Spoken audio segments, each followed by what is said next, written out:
Definitely funnel clouds coming.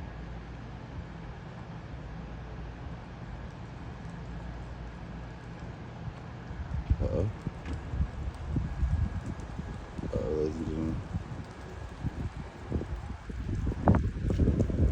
It's about to get a little bit wicked for Florida.